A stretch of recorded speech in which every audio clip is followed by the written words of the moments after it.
Yami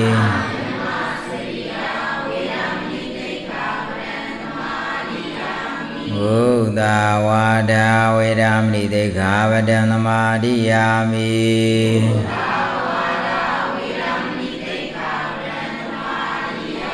Durami Udayami Sabamada Dana Vedamni Dekhavadam Namadiyami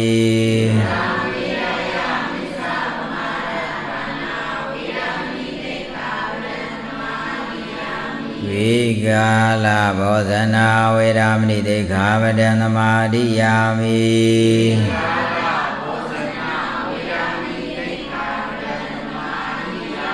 Nisa Vidya Vadida Viduga Dadana Malaganda Vilebana Dharana Nandana Vibhudana Dhana Vedamni Dekhavadam Namadiyami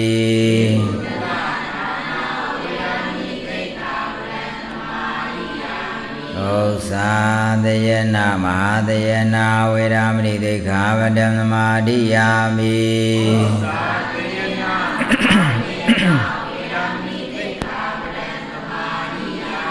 Vedada Gadena Siddhata Bhava Bana Buddhidu Karedawa Viharana Dhamadiyami Idami Bunya Bodhinyananda Disayo Odu Titrani Nadahana Venga Tamanakadam Bodhara Dila Narugan Gadawa Abamadina Tambadita Mimiro Yatanda Dila Kau Jendo Saudi Biyu Dia Baca Sidong Zomya Sabya Jaguromya Ji Anamoda Tatu Jepye Shiku Jaya Namo Tassa Bhagavato Arahato Samma Sambuddhassa Namo Tassa Bhagavato Arahato Samma Sambuddhassa Namo Tassa Bhagavato Arahato Samma Sambuddhassa Video Menika Gosi Gosi Tiri Swang Adamari Swang Awriya Swang Ado Byajan Yogo Ado Naimudu Goga Mudu Kujisaya Tadu Nimorana Kodu Javadu Tadu Tadu Tadu Hari ini ubah Nidya Agama Dana Sriya Maudong Gizindo Yang Serau Yajidui Nyabuddha Hoja Rombukato Anapana Kementerian Dina Romya Kucingkato Nida ubah Nidya Dai Kami video Karena gua di video Wilan to Dia Thana Da Sajawala Abjembe Mayautu Ku Sajawala Aduin Shirida Hola no Sajawala Aduin Bogdana Lego Daga video Alenson Adabodiya Da Lila Da video Da Leve Jen Yuvara Hola no Da Jadua Jenzi Bogdana Kuani Naben Domara Da Jada Menega Yuzuna Doya Wonshi de Da Dura Mazia Yuzuna Data Omi Je Wonshi de Da Tajami Ye Bime Nando Da Wizia Da Biada Ye Yuzuna Shi de Barero Sula Madi Siri Ye Da Bibido Da Lila de Dukta de Da Didia Yang on le Dwa de Mien on le Dwa de Kudwe Jan on le Be Balo Daro Dwa Hola no Mimi Ye Swan Abong Nanangoga Lin Yang on Name Yang on Lebe Lulu Yuari Lingo Si Luga Si Zadan Yang on Lebe Da Lebe Jin Yuari မြင်အောင်လေးပဲကျင့်ယူရတယ်ဟုတ်လားနော်မြင်ပြီးလည်းရင်လေးပဲကိုယ့်အတွက်စိတ်သက်ရေးရန်ထိုးတဲ့အလွန်ပြောင်းသွားအောင်လေးပဲကျင့်ယူရတယ်ဒါကျင့်စဉ်တွေကြီးပဲဟုတ်လားနော်ကိုယ့်အတွက်ကြံအောင်ကျင့်ရင်ကြံတဲ့ပုံစံနဲ့ရောက်သွားတာပေါ့ဗျာဟုတ်လားနော်ဒါကသမာဓိထူထောင်ရင်းနဲ့နမိတ်ရလာတယ်ဒါထူထောင်ခြင်းကြောင့်နမိတ်တည်းဟူသောအကျိုးကိုရလာတာပဲနမိတ်တည်းဟူသောတခါအကြောင်းကိုအကျိုးကိုအကြောင်းပြန်အနေထားပြင်လုပ်ပြီးစီလိုကစေစားနိုင်တဲ့အနေထားတခါပြန်ပြီးတော့အကျိုးနေတာပြန်ပြီးတော့ပါအသုံးလိုက်ရပြန်ဟုတ်လားနော်သမာဓိထူထောင်ခြင်းကြောင့်နမိတ်အကျိုးရလာတဲ့နမိတ်ကိုပြန်ပြီးတော့အကြောင်းတစ်ခုပန်သိပြီးတော့ဒါစီလိုကစေစားနိုင်တဲ့သမာဓိစိတ်ဆွမ်းအောင်တခါအလေးလာသုံးလိုက်တာပဲဟုတ်လားနော်အဲ့ဒါကိုပြင်တခါဘာလို့ဆိုရင်သွားနိုင်တယ်ပို့နိုင်တဲ့အနေထားကပြင်ဒီအကျိုးလေးတော့ရလာပြန်ပြီဆိုတော့အဲ့ဒီအကျိုးပုံသဏ္ဍာန်တွေအကြောင်းတစ်ခုအလင်းပုံသဏ္ဍာန်မျိုးတည်ထားပြီးတော့အရာဝတ္ထုကိုမြင်နိုင်ခြင်းဆိုတဲ့အကျိုးလေးအဖြစ်ဖြစ်တခါပြန်ပြီးတော့ရအောင်သုံးရပြန်ရောဟုတ်လားနော်အဲ့လိုသုံးလို့မြင်သွားပြီဆိုမြင်ခြင်းတည်းရှိတော့အကျိုးလေးကိုတခါပါအဲ့ဒီမြင်ခြင်းတည်းဟူသောအကြောင်းကြောင့်ကိုယ့်ရဲ့စိတ်တဲ့ပြောင်းလဲမှုပုံသဏ္ဍာန်တွေအပြင်ရရှိအောင်တခါပြန်ပြီးတော့အဲ့ဒါကိုဟုတ်လားမြင်နိုင်ခြင်းဆိုတဲ့သဘောတရားကိုအကြောင်းဖြစ်ပြန်ပြီးအသုံးချပြီးကိုယ်တန်တန်မှာစိတ်တက်တည်ရေးရာတွေပြောင်းလဲသွားအောင်ပြန်ပြီးတော့အသုံးပြန်ချရတယ်ပေါ့ဗျာဟုတ်လားနော်ပြောမယ်ဆိုရင်အကြောင်းအကျိုးကံဤအကျိုးဆိုတဲ့နေတာဦးဇင်းတို့ဒီထိအောင်သွားတယ်နော်ကိုလုပ်နေတဲ့လုပ်ငန်းစဉ်ထဲမှာဘာတွေပါတော့အကြောင်းအကျိုးဒီလိုလေးသွားနေတာလေးပါတယ်ဟုတ်လားနော်ဒါကဦးဇင်းတို့တွေ့ဝိုင်းဟိုဘက်ကလည်းဒီဘက်ကလည်းဘုရားရဲ့ဟောတဲ့ပုံသဏ္ဍာန်ဟောစဉ်ကိုမိအောင်တော်တော်လိုက်ယူရတယ်ဟုတ်လားနော်ဒီဘက်ကိုဒါနဆိုဒါနသူ့ရဲ့အကြောင်းအကျိုးပုံသဏ္ဍာန်ကိုလေပြီးတော့မြတ်စွာဘုရားဟောသလိုပဲဒီဘက်မှာလည်းပဲမြတ်စွာဘုရားအနေအပြတာအကြောင်းအကျိုးကိုယ့်ရဲ့တဏ္ဍာမှာသွားရင်နဲ့အကြောင်းအကျိုးကဘာလို့လားနားလည်လာရမယ်ဟုတ်လားနော်ဘယ်အကျိုးအလုံးလုံးလိုက်တဲ့ကြောင့်ဘယ်အကျိုးပေါ်တယ်ဘယ်အကျိုးကိုအကြောင်းဖြစ်အသုံးချတဲ့ကြောင့်ဘယ်အကျိုးရတာလဲအဲ့လိုကစပြီးတော့ဒါမိမိလုပ်နေတဲ့လုပ်ငန်းစဉ်ရဲ့သဘောတရားကစပြီးတော့အခြေခံသဘောတရားကအကြောင်းအကျိုးပါဗျာနားလေရမယ်ဒါကမြန်မာလိုပြောလိုက်တာဟုတ်လားနော်မြန်မာလိုဆိုတော့အကြောင်းနဲ့ပါတော့အကျိုးလို့ပြောတာပဲဟုတ်လားနော်မိမိတို့ဗုဒ္ဓရဲ့အနေထားပဲကမ္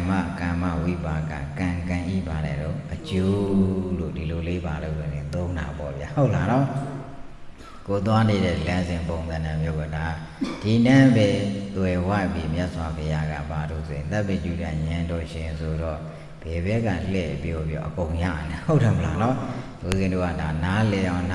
ကိုယ်အလုပ်ကိုလုပ်ခြင်းကိုလုပ်ခြင်းနဲ့အကြောင်းကျိုးသဘောတရားကဒီလိုနားလေသွားမှာပေါ့ဗျာဟုတ်လားနော်ဒါကြောင့်ဒါမတေကတရားမင်းရဲ့စည်းစိမ်ပုံသဏ္ဍာန်တွေအပြင်ဒါဝိဇန္တပြတ်တတ်တို့သုဒ္ဓမာစရက်တို့ဒါကတရားမင်းရဲ့ပါတော့စည်းစိမ်ပဲဟုတ်လားနော်သူစည်းစိမ်ပုံသဏ္ဍာန်မျိုးကြည့်လိုက်တာပြန်ဦးဇင်းတို့ကအကျိုးမြင်ရင်ဘာကိုယ့်အတွက်ကြံရအကြောင်းကြံရဟုတ်လားနော်သူ့ရဲ့အကျိုးတရားကြီးကိုမြင်သွားပြီဆိုရင်ကိုယ့်အတွက်ဘာပါလာအကြောင်းတရားပါလာရဟုတ်လားနော်နောက်ဝိပဿနာရောက်ရင်ဘဝတွေမြင်တယ်ဘဝတွေနဲ့အဲ့ဘဝမြင်တာကအကျိုးကိုနားလည်ရမှာပါတဲ့အကြောင်းဟုတ်လားနော်ဒီမှာလည်းပဲသူများစည်းစိမ်ဥစ္စာကြည့်တယ်ဒါကြည့်ရမှာပဲသူဘလို့ချမ်းသာတော့ကြည့်ရမှာပဲကြည့်ပြီးလေရင်ကိုကဘာကြံရအကြောင်းပြန်ကြံရမယ်ဒါကိုယ့်အတွက်ရနိုင်တဲ့စွာကဒီလိုလာပါဟုတ်လားနော်ငွေကြေးတနာပြည့်စုံတော့ကဘာပတ်ရင်ပတ်ပဲပတ်စမ်းဟုတ်တယ်မလားနော်ဘယ်နေရာမှာဘယ်လိုလုပ်ကြတယ်ဘယ်လိုအနေထားဖြင့်သွားကြတယ်ဘယ်လိုနေထိုင်ကြလဲဘယ်လိုသွားတော့စားတော့ကြတယ်သူတို့လူနေမှုအစဉ်တန်းကဘယ်လိုစိတ်ဓာတ်ပိုင်းဆိုင်ရာဘယ်လိုဆိုတဲ့အနေထားကဒါကသွားရဲလာရဲနဲ့ဘာလို့လေ့လာရဟုတ်လားနော်ဒါကဘာပတ်ရခြင်းရဲ့အကျိုးကအဲ့ဒါကြံရမှာဒါမပတ်ရဘူးလို့ပြောရင်လည်းပဲဒါသဘာဝမကျသေးဘူးဟုတ်တယ်မလားနော်ဒါတချို့ကြဒါအလကားပါမဟုတ်ပါဘူးကြံအောင်သွားရင်ဘာလို့တာကြံတာပဲကြံအောင်မသွားရင်တော့ဘာလို့မကြံဘူးပဲဟုတ်တယ်မလားနော်ရှင်မောက်ကလတကူနဲ့ငရဲပြည်သွားတယ်နတ်ပြည်သွားတယ်ဗမာပြည်တက်တယ်သူ့ဒီတိုင်းပုံသဏ္ဍာန်တွေအားဖြင့်သွားမယ်ဆိုကြံအောင်လုပ်ခဲမှာပါလို့တော့ကြံတာပဲ ဒီတိုင်းလေးမေးပြီးဒီတိုင်းလေးထားတယ်ဆိုကြံပါမလားမကြံဘူးမေးပြီးဘသူပြန်လျှောက်ဖယားပြန်လျှောက်ဖယားပြန်လျှောက်တော့ဘာပြန်ဟောလူသားတွေပြန်ဟောဟုတ်တယ်မလားနော်အဲ့ဒီတော့မကောင်းတာဆိုရင်ဒီလိုမကောင်းတာကိုမလုပ်သင့်ဘူးလို့ဒီအကြောင်းတရားလေးကြံနေခဲ့တာဟုတ်လားနော်အဲ့လိုမှမဟုတ်ရင်အဲ့ဒါကကြံပါမလားမကြံနိုင်ဘူးဒါကသွားတဲ့လူရှိလို့မို့ဒီသိရမြင်ရတဲ့အတွက်ကြောင့်ဒါတွေကကြံလာတာဒါကြောင့်ဟိုတမိုင်းကလေးထားခဲ့တယ်ဆိုတာဒါကဘလို့လုပ်ရမှာလဲတချို့ကြတော့ကဘာပတ်တာလကားဖြုံးတာပဲဆိုတာကဒါကသူ့ပုံမှာမူတည်တာပဲဟုတ်တယ်မလားနော်ဖြုံးရင်လည်းဖြုံးတဲ့နိုင်သွားမှာပဲကြံအောင်သွားရင်လည်းကြံနိုင်တိုင်းပါတယ်တော့သွားကြမှာပဲဟုတ်တယ်မလားနော်ဒါကြောင့်ဘာလို့ဆိုရင်သမိုင်းလေးလာရင်းနဲ့ဒါကိုယ့်အတွက်ညာလို့ဆိုကြံအောင်ဘယ်သူကဘယ်လိုလုပ်ခဲ့တယ်ဘယ်သူကဘယ်လိုလုပ်ဆောင်ခဲ့တယ်ဒါလေးတွေလိုက်ပြီးလေးလာလဲဆိုတော့သမိုင်းကိုလိုက်တယ်သမိုင်းသိရင်းနဲ့ကိုယ့်အတွက်ကြံအောင်မလုပ်တာလေးလာခဲ့ရတယ်လို့ဗျာနော်ဒါကြောင့်ဒါကတရားမင်းစည်းစိမ်ကြည့်တယ်ဆိုတဲ့အနေနဲ့ဒါဖျားမဟုတ်ပဲနဲ့ဟိုတရားမင်းစည်းစိမ်ကြည့်ခိုင်းတယ်ဆိုတော့တစ်မျိုးဖြစ်မှာဆိုလို့ပြောပြတာဟုတ်လားနော်တကယ်တော့လောကမှာရှိနေတဲ့ပုံစံတိုင်းဒါဦးဇင်းတို့ကသမာဓိနိုင်တဲ့အဆင့်မဟုတ်သေးတဲ့အတွက်ကြောင့်ဒါကဇီရီပထိုးနဲ့ပဲသွားခိုင်းတာဟုတ်လားနော်သမာဓိနိုင်သွားပြီဆိုရင်သူ့ဘာသူသစ်ပင်ကြည့်အစာဦးကြည့်ရတာပဲဟုတ်တယ်မလားနော်နိုင်သွားပြီဆိုရင်ကြည့်တော့ပဲအဲ့လိုကြည့်နိုင်သွားပြီဆိုရင်ကိုယ့်အတွက်ကြံအောင်သွားသူများကိုဒုက္ခပေးတဲ့ပုံစံနဲ့ဘယ်တော့မှပါတော့မသွားမိစေနဲ့ဟုတ်တယ်မလားနော်ကိုယ့်တဲ့ဘလို့လို့ရင်ရတယ်ဆိုတဲ့အနေအထားကိုသွားပေးရတယ်ဟုတ်လားနော်ကဲဒီကနေ့ကြာတော့ဒါတရားမင်းစည်းစိမ်ပါပဲဒါကပန္တုကပလာမြတ်ကြောင့်ဖျားတဲ့ဟုတ်လားနော်အလေယယူဇနာ60အနတ်ယူဇနာ50ဒုတဲ့ပမာဏ15ယူဇနာရှိတယ်ပါတော့ပန္တုကပလာမြတ်ကြောင့်ဖျားဒါလည်းပဲဘသူရဲ့စည်းစိမ်တို့တရားမင်းရဲ့စည်းစိမ်ပဲဟုတ်လားနော်ယူဇနာ300အဝန်းအကျယ်ဝန်းအဝိုင်းအနေအပြင်ဒါကျေပြတ်တဲ့သစ်ပင်ရည်ကြီးရဲ့အနေထားသည်ပါတယ်တော့ယူဇနာ300ဒီပါတော့ကျေဝန်းနေတဲ့ဟုတ်လားနော်အတက်အမြင့်ပုံသဏ္ဍာန်အပြင်ယူဇနာ100ပါတော့ရှိတယ်တဲ့ဒါလည်းပဲဘသူရဲ့စည်းစိမ်နဲ့တော့တရားမင်းရဲ့စည်းစိမ်ပဲဟုတ်လားနော်လူပြည်လူလောကအနေထားရောက်တဲ့အခါမှာ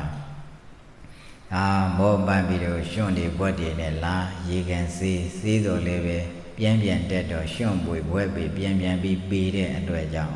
ဒါလည်းပဲလူတွေဆင်းရဲတာပါလားဆိုပြီးတော့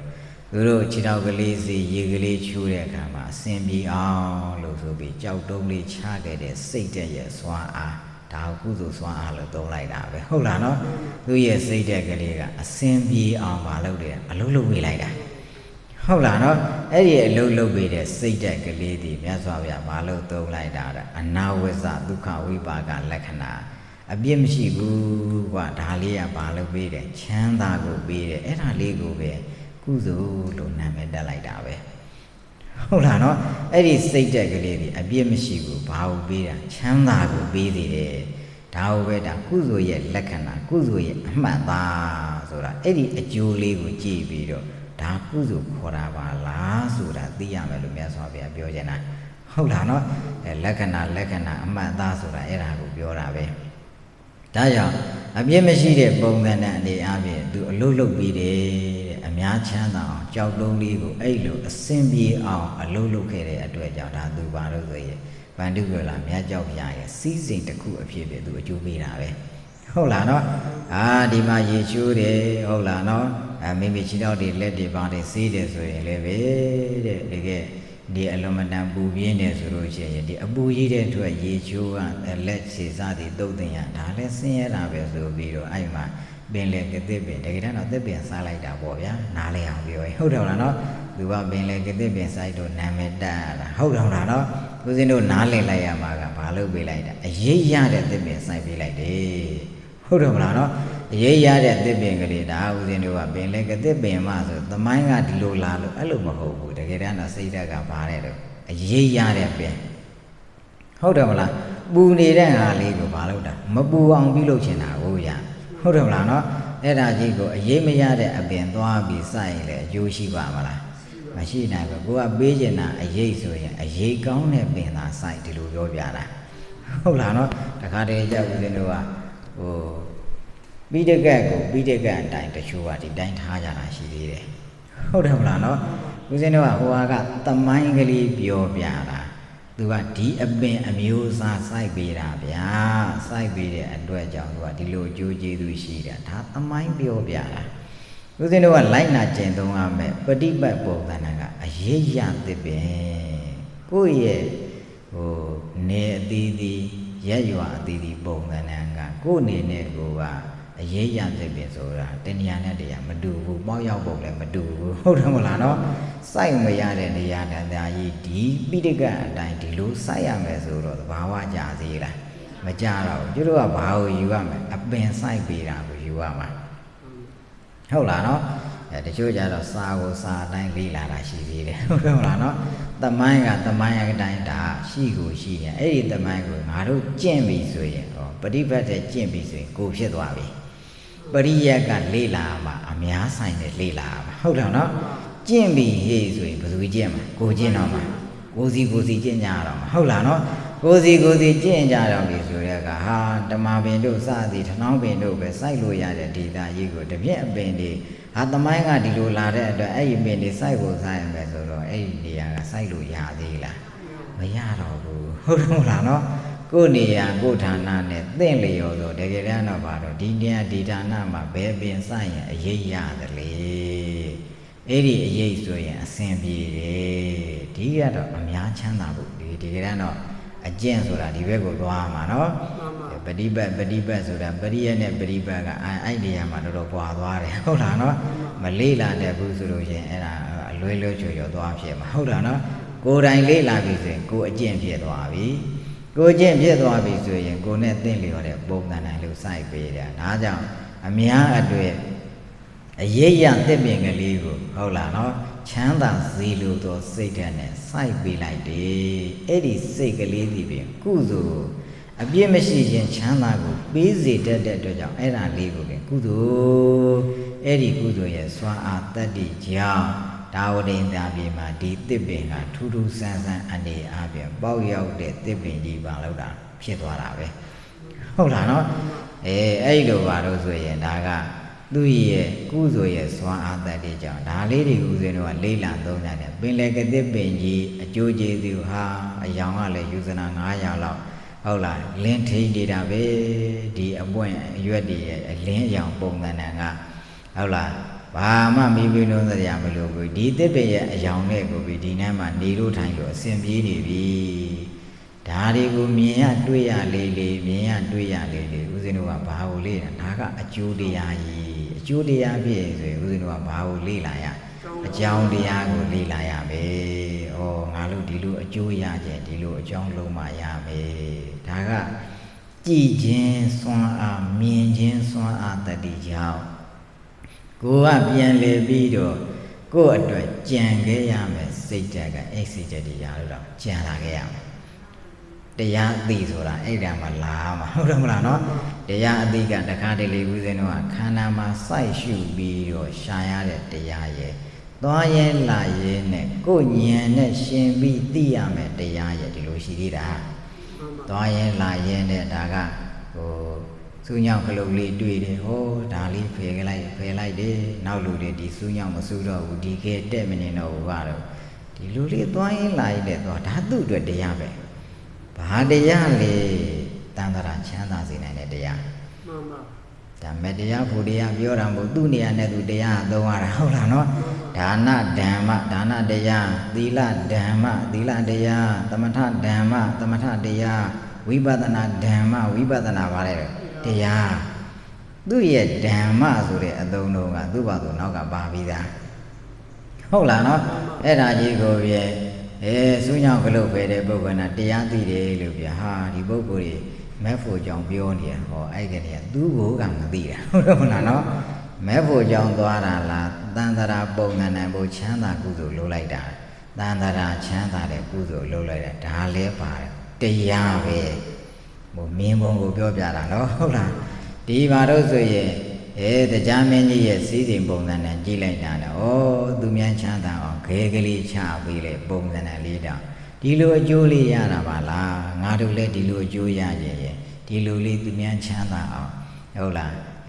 တွေ့ကြကြုံရစုံရပြီဆိုလို့ရှိရင်ဒီလိုကုသိုလ်မျိုးလုံးတင်နေကိုယ်တန်တန်မှာစိတ်ထဲမှာစွဲနေအောင်ကြံလာခဲ့အဲ့ဒါဆိုကြုံလာပြီဆိုရင်သူအလုပ်လုပ်တော့မှာကိုယ်စိတ်ထဲမှာအဲ့လိုမျိုးဒီစိတ်ထဲမကြံဘူးဆိုရင်ကြုံတာမလုပ်ဖြစ်ဘူးဟုတ်တယ်နော်စိတ်ထဲမှာကိတ်မနေဘူးဒီလိုလှုပ်တာကုသိုလ်กว่าကုသိုလ်ရငါအတွက်ချမ်းသာစေတယ်လို့စိတ်ထဲမှာမှတ်မထားဘူးကိတ်မနေဘူးဆိုရင်ကြုံလာပြီဆိုရင်မလုပ်ဖြစ်ဘူးသိတာသိနေလိုက်တာဟုတ်လားနော်အဲ့ဒီအလုပ်ကိုကိုယ်တိုင်မလုပ်တာမလုပ်ဖြစ်ဘူးဒါကြောင့်ဟုတ်ဖြစ်အောင်ဒါဒီကုသိုလ်ချမ်းသာစေနိုင်တဲ့ဒီအကျိုးတွေငါမြင်ခဲ့တယ်ဒါဆိုတဲ့တဲ့ဘက်ကမြင်ခဲ့ပြီဆိုရင်ကိုယ့်အတွက်ကြံရမှာကိုပြောပြတာနော်ဟိုတရားအကြံဆိုတဲ့အနေထားလေးကိုပြောပြတာဒါကမတရားဖို့တရားကြံတော့မဟုတ်ဘူးဟုတ်တော့မလားနော်ဒါလည်းပဲမြတ်စွာဘုရားဘာလို့ဟောတာဓမ္မလို့ဟောထားတယ်တရားလို့ဟောထားတယ်ဟုတ်တော့မလားနော်ဒါလည်းကုသလဓမ္မပဲကုသိုလ်တရားပဲဒီကုသိုလ်ကြောင့်ဒီစည်းစိမ်တွေရတာလို့သိသွားရင်ဒါဥစဉ်တော့ဩဒါလေးတွေကျင့်ရမှာပါလားကျင့်ရတယ်ဆိုတာအဲ့ဒါကဟိုတကယ်လက်တွေ့ပုံသဏ္ဍာန်မျိုးဖြင့်ဒါတွေ့လာပြီးစုံလာပြီးကြုံလာပြီးဆိုရင်အလုံးလုံးရမှာပါလားဆိုတော့သိရမယ်လို့ပြောပြတာဟုတ်တယ်မလားနော်ဒါသူ့ရဲ့စည်းစိမ်ပုံသဏ္ဍာန်တရားဖြင့်တွေ့သွားပြီးဆိုရင်ဒါတွေကစားပါလို့ဆိုနားလဲရမယ်သဘောပေါက်ရမယ်ဟုတ်လားနော်မြတ်စွာဘုရားကတော့ဟုတ်လားနော်မဟာလိမင်းကြီးကမြတ်စွာဘုရားအမြဲတမ်းဒါတရားဟောပြီဆိုရင်တရားအကြောင်းအမြဲတမ်းပါတယ်တဲ့ပါတော့မဟာလိမင်းကြီးကဟုတ်လားမြတ်စွာဘုရားတရားအကြောင်းအလွန်ဟောတယ်သူတရားမြင်တော့မြင်ဘူးလို့လားမသိဘူးဟုတ်လားနော်တရားကောမြင်ဘူးလို့လားဘာလို့မလို့သူတရားလောက်ကြီးတရားအကြောင်းပြောနေရတယ်လေလို့ဆိုတော့တန်တရားဖြစ်လို့ဘုရားသွားလျှောက်တာဟုတ်လားနော်ရောက်တော့မြတ်စွာဘုရားဘာပြောလို့မဟာလိမင်းနဲ့ငါကတရားလည်းမြင်ဘူးပါတယ်တဲ့တရားဖြစ်ကြောင်းလည်းငါသိပါတယ်တဲ့ဟုတ်တော့မလားနော်ဒေရန်တော့မြင်ဘူးသလားပဲမေးတာဒါပေမဲ့ပါလို့ဆိုရင်မြတ်စွာဘုရားကဘာလို့တာတရားမင်းလည်းငါမြင်ဘူးတယ်တရားဖြစ်ကြောင်းလည်းဘာလို့တာတော့ငါသိတယ်ကြည့်ရတဲ့တကယ်တော့မြင်ဘူးတာတယ်မဟုတ်ဘူးဘုရားဘယ်ထီအောင်သွားသေးတာအကြောင်းဟုတ်တော့မလားနော်မြင်ဘူးတယ်လို့ဒီလိုလေးသုံးမြဖြင့်သူဟောကိုယ်ပဲကောအကျိုးရှိတယ်မရှိသေးဘူးဟုတ်လားနော်အကျိုးရှိသွားတယ်ပေါ့နော်အဲ့မှာဟုတ်လားမာကဆိုတဲ့လူလေးရဲ့ပုံစံမဆလရွာကြီးထဲမှာနေပြီးတော့ဗျာတဲ့တရားဖြစ်သွားတယ်ဆိုတဲ့အနေထားမှာမာတာပိတိဥပါဒနာအမေဝေကိုပြုစုလုံကျွေးတဲ့စိတ်ဓာတ်ဒီစိတ်ဓာတ်သူကိန်းနေဗျာတဲ့ကုလေစေတပသယနာတဲ့မိမိရဲ့ဘာလို့ဆိုဒါကလောကမှာရှိနေတဲ့ကိုယ့်တဲ့ကြီးရင်သောပုဂ္ဂိုလ်တွေကိုအယူအသေးပြုဂရုကာရဝထားတယ်ကိုယ့်တဲ့အသက်အရွယ်ကြီးရင်ယူသူသည်နဲ့ဆက်ဆံတတ်တယ်ပြောဆိုတတ်တယ်ပေါ့ဗျာဟုတ်လားနော်အဲ့လိုလေးပဲသူကအလုံးလုံးတယ်ဗျာတဲ့ဟုတ်လားနော်သစ္စာဝါစာတဲ့မှန်ကန်သောစကားအမြဲတမ်းပါတော့ပြောတယ်ဟုတ်လားနော်အပရုဒ္ဒဝါစာဘယ်တော့မှကြမ်းတမ်းသောစကားမသုံးဘူးနုနုညံ့ညံ့ပဲပါတော့ပြောဆိုတယ်တဲ့ဟုတ်လားနော်အပိတုနာဝါစာတဲ့ဟုတ်လားနော်တဘောတပြားပြီဖြစ်အောင်ဂုံးတိုက်တဲ့စကားဘယ်တော့မှပါတော့မပြောဘူးဆိုမှတော့ဒါမတဲ့တာရှိရင်တဲ့အောင်ပဲသူပြောမယ်ပေါ့ဗျာဟုတ်လားနော်အဲ့လိုအနေထားပဲသွားတော့ဆိုရင်သူသုံးနေတဲ့ဟုတ်လားနော်အပိတုနာဝါစာဆိုတဲ့အနေထားမှာဂုံးတိုက်သောစကား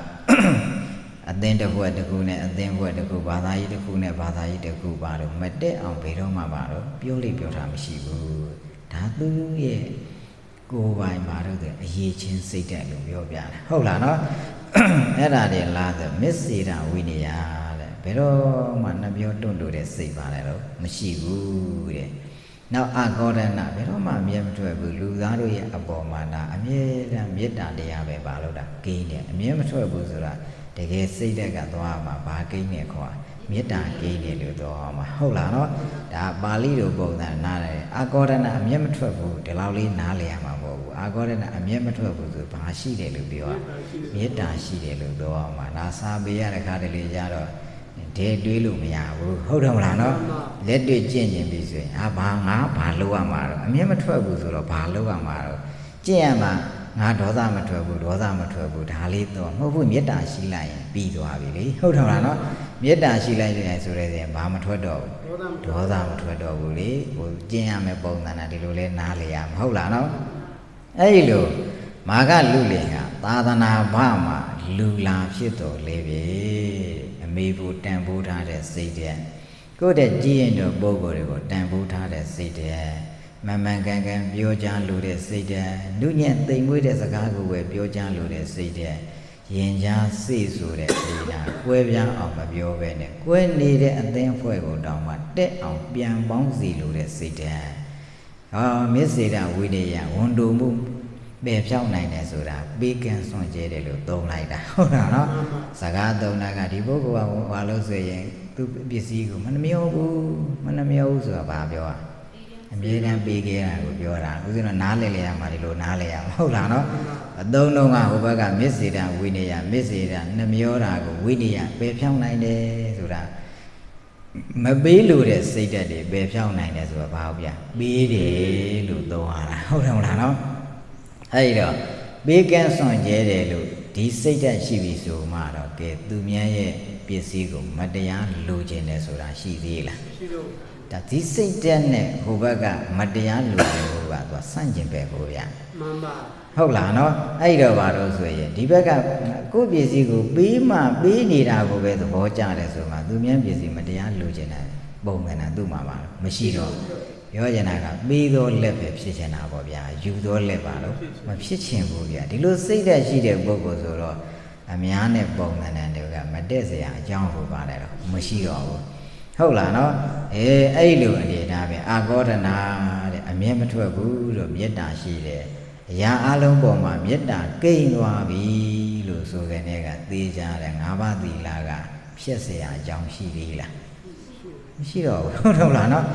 သူများအသက်တတ်မှာဆိုတဲ့ဒေတာကမေတ္တာသာရှိလိုက်တတ်ဖြစ်သေးလားမရှိတော့ပါဘူးသူများပြည့်စည်ဥစ္စာပုံစံဟောငါခိုးလိုက်ရင်ပြင်သူဒုက္ခရောက်ကြည့်ရဲ့ဆိုတော့မေတ္တာကိန်းလိုက်ရင်ခိုးသေးလားမဖြစ်တော့ပါဘူးဒါငါးပါးသီလမြဲပါလို့ဓာတ်ရိုက်မသုံးဘူးနော်မှန်ပါဟုတ်လားနော်ငါးပါးသီလကိုမြဲပါလို့မသုံးဘူးဒုစရတရားကိုရှောင်ကျင်ပါဆိုတဲ့ပုံစံနဲ့လေးမသုံးဘဲနဲ့ဒီအသုံးလုံးလေးသုံးပြီးသုံးလိုက်တာဟုတ်လားနော်အာသူတော်အသားမရစော်ကားတဲ့ဆိုတဲ့ပုံစံနဲ့မှာမေတ္တာလေးရှိဩငါစောတိုင်းဒုက္ခရောက်ချီရဲ့အဲ့လိုလေးပုံစံနဲ့သွားပြီးမေတ္တာသာကိန်းလိုက်ရင်အဲ့ဒါကိုရှိသေးလားမရှိတော့ဘူးအာသေးရဲ့တောင်းစားပြီးရန်ကံမူရဲ့ဟုတ်လားနော်ပုံစံနဲ့တရားဖြင့်ဖြစ်တယ်ဆိုရင်ကိုယ်မိသားစုကစပါစိတ်မချမ်းသာတော့ဟောငါအတွေ့တယ်သူတို့စိတ်မချမ်းသာတဲ့ပုံစံနဲ့မရှိပါစေနဲ့လို့ဆိုတော့ဘာကိန်းလိုက်လဲမေတ္တာကိန်းလိုက်တာသောတကမုဒ္ဒဝါဒပိတုနာဝါစာဘုရုကဝါစာတမ္ပပလာပတွေတဲ့အကုန်လုံးဒီထဲပါသွားပြီအာဂေါရဏအမျက်မထွက်ခြင်းဆိုတဲ့ဟာလေးသုံးလိုက်တာနဲ့ဒီမှာပါဏာတိပါဒအာရိဏဒါနာကာမတုပိစ္ဆာသရသူရမေတ္တာယအကုန်ပါသွားတယ်မှန်ပါသီလလုံခြုံပါလို့တခါတလေမှပါဠိတော်ရဲ့ဓာတ်ရက်ကမှသုံးမှုတခါတလေဟုတ်တယ်မလားနော်တခုကိုသုံးလိုက်တာနဲ့အကုန်ခြုံမိသွားရင်ဒါပြီးသွားတာပဲအဲ့ဒီတော့ဒီပုဂ္ဂိုလ်ဟာဒါနလေမျက်စေတာဝိနည်းတကယ်ပြန်ကောက်ကြည့်မယ်ဆိုလို့ရှိရင်မျက်စေတာဝိနည်းဆိုတော့ဝန်တုံမှုကိုပယ်ပြောင်းတာဒါနကုသိုလ်တဲ့သူလုပ်တယ်ဟုတ်လားမှန်ကန်သောစကားနုညံသောစကားဂုံးတိုက်သောစကားမရှိဘူးမေတ္တာနဲ့ပဲအလုံးနေတယ်ဆိုတော့၅ပါးသီလမရေတော့သီလလည်းမရှိဘူးလားရှိသွားတယ်အမေဘေကစပြီးအရာအလုံးတွေအပေါ်မှာကျွကျွနုံကရိုးရိုးသေးသေးနဲ့ဆက်ဆံတတ်တယ်အနေထားလည်းရှိတယ်ဆိုတော့ဒါနတရားလည်းသူ့မှာမြဲတယ်သီလတရားလည်းသူ့မှာမြဲတယ်အရာခတ်သိမ်းအလုံးရဲ့အပေါ်မှာလေးပဲမိမိတို့ရိုးရိုးသေးသေးနဲ့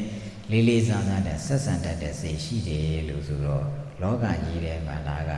ဟုတ်လားတကယ်အစဉ်တန်းမြင့်တဲ့သူတို့ရဲ့ပါတော့စိတ်ကြံဖြစ်သွားတာဒါကသူ့ရဲ့တရားမင်းဖြစ်ကြောင်း9ပါးလေးကိုပြန်ချုံလိုက်ရင်ဒါပဲဟုတ်တယ်မလားနော်ဒါနရှိတယ်သူ့မှာသီလလည်းပါတော့ရှိတယ်ဟုတ်တယ်မလားနော်အများကိုလည်းတန်ဖိုးထားလေးစားတတ်တယ်ဘယ်ကစပြီးတော့အမေဖေကစပြီးတော့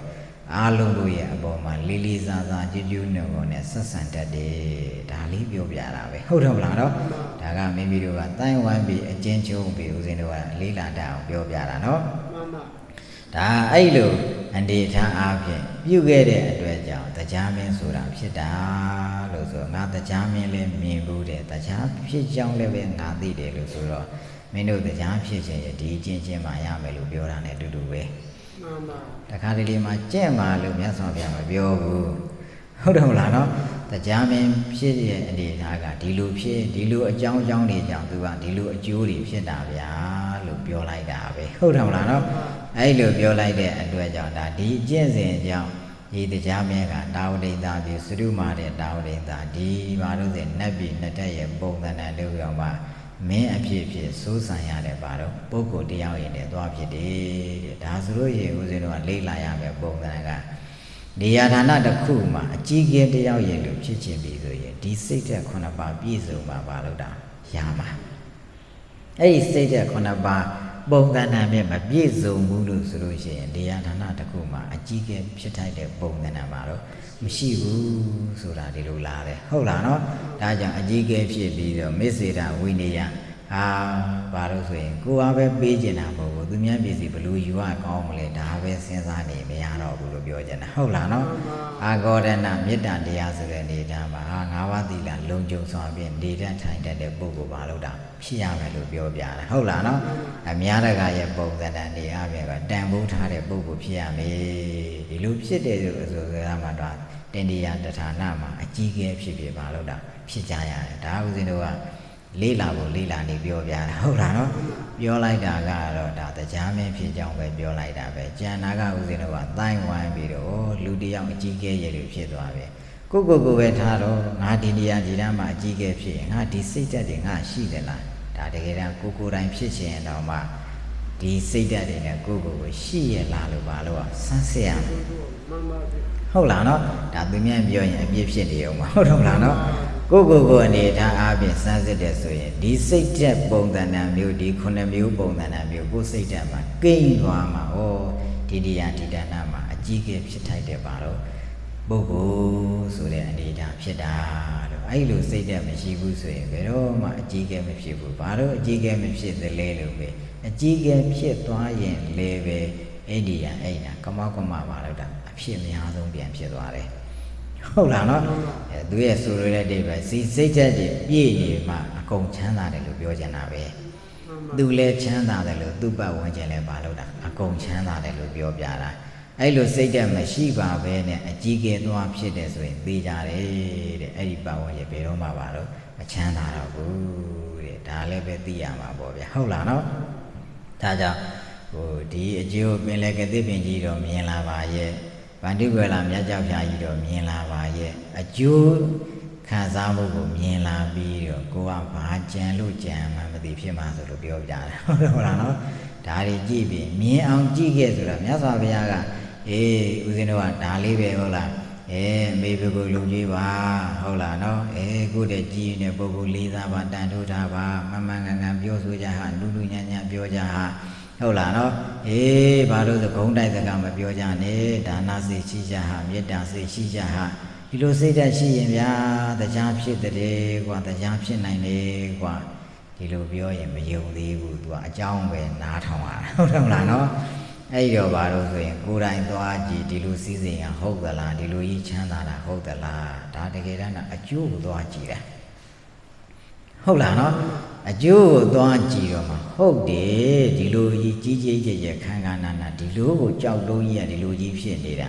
သစ်ပင်ကြီးကဒီလိုအယောင်အလင်းတွေနဲ့ဒီလိုကိုဖြစ်တာတွေ့ခဲ့တယ်ဆိုတော့အကျိုးမြင်လိုက်တဲ့အခါကျအကြောင်းပုံသဏ္ဍာန်ကသူကပိုပြီးသုံးကျင်တဲ့စိတ်ပိုဖြစ်သွားတယ်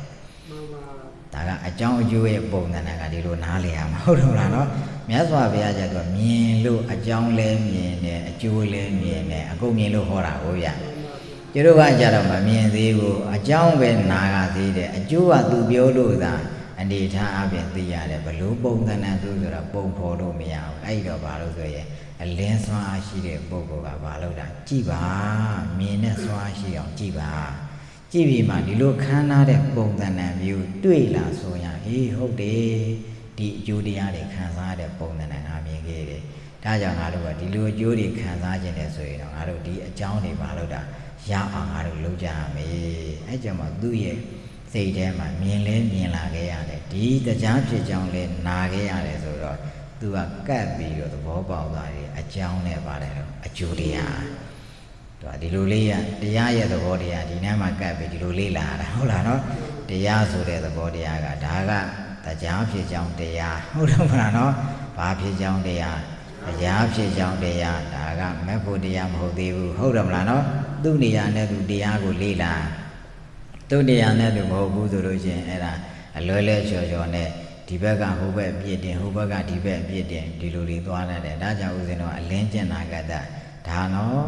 ဒါကဝိပဿနာမသွားစေမက်ဖို့လမ်းကြောင်းမဟုတ်သေးဘူးဟုတ်တယ်မလားနော်စောရေးကနေကဒီလိုပြောပြီးမှကျင်ခိုင်းတာဟုတ်လားနော်အဲ့လိုပြောကျင်ခိုင်းတဲ့အခါကျတော့ဟာငါတို့ဒီရိတ်တာထဲမှာဒီတရားကျင့်ရမှာဘေးကြတော့မကျင့်တဲ့လို့ပြောစရာလိုသေးလား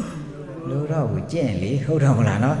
ဒီဓမ္မသဘောတရားနားလည်ခြင်းဒီတရားကျင့်မှရမှာဒါနသဘောနားလည်ဒါနကျင့်မှရမှာသီလသဘောနားလည်ခြင်းဘာကျင့်မှရသီလကျင့်မှရမှာကိုသမထသဘောနားလည်ခြင်းဘာကျင့်မှရသမထကျင့်မှရမှာပဲဟုတ်တော့မလားနော်နားလည်ခြင်းနဲ့ပုံသဏ္ဍာန်အကျိုးရလဒ်ခံစားခြင်းနဲ့ပုံသဏ္ဍာန်အနေထားဖြစ်လာပဲဒီအကြောင်းတရားကလုံးကိုလုံးမှရမှာကိုဗျာဟုတ်လားနော်